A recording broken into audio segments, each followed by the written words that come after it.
नमस्कार मित्रांनो, मी प्रज्वल पावसकर. स्वागत आहे तुमचं प्रज्वल्स किचन या चॅनलवर. आणि आज मी बनवणार आहे थंडगार वॉटरमेलन सूप. चला तर आपण आपल्या आजच्या रेसिपीला सुरुवात करूया. सगळ्यात पहिला तर एका मिक्सरच्या भांड्यात खजूर आणि मनुके घालूया. हे दोन्ही मी 3 तासासाठी पाण्यात भिजत ठेवले होते. त्याच्यानंतर आपण ह्याच्यात आलं, पुदिना, लिंबाचा रस, सब्जा, वॉटरमेलन आणि चवीनुसार मीठ घालून हे सगळं व्यवस्थित ब्लेंड करून घेऊया. ह्या वॉटरमेलन मधल्या सगळ्या बिया मी काढून टाकल्या आहेत. हे मिक्सर आपण आता एका बाउल मध्ये काढूया.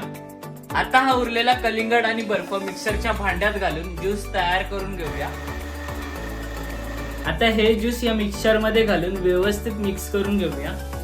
त्याच्यानंतर हे सूप आपण थंड होण्यासाठी अर्धा ते 1 तास फ्रीज मध्ये ठेवूया. सूप थंड होईपर्यंत आपण सूप सर्व करण्यासाठी बाउल तयार करूया.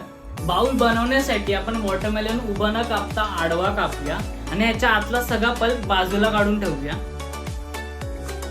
ह्याला उभं ठेवण्यासाठी याच्या पाठीमागचा थोडासा भाग कापूया. अशा प्रकारे आपला बाउल तयार झाला आहे. ह्या बाउल मध्ये आपण आता हे थंडगार सूप सर्व करूया आणि याला पुदिन्याच्या पानाने गार्निश करूया.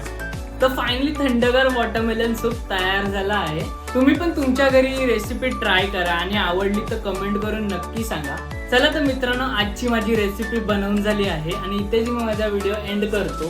तोपर्यंत तुम्ही या व्हिडिओला लाईक करा, शेअर करा आणि या चॅनलला सबस्क्राईब करा. आपण भेटू पुढे दुसऱ्या रेसिपी सोबत. तोपर्यंत बाय.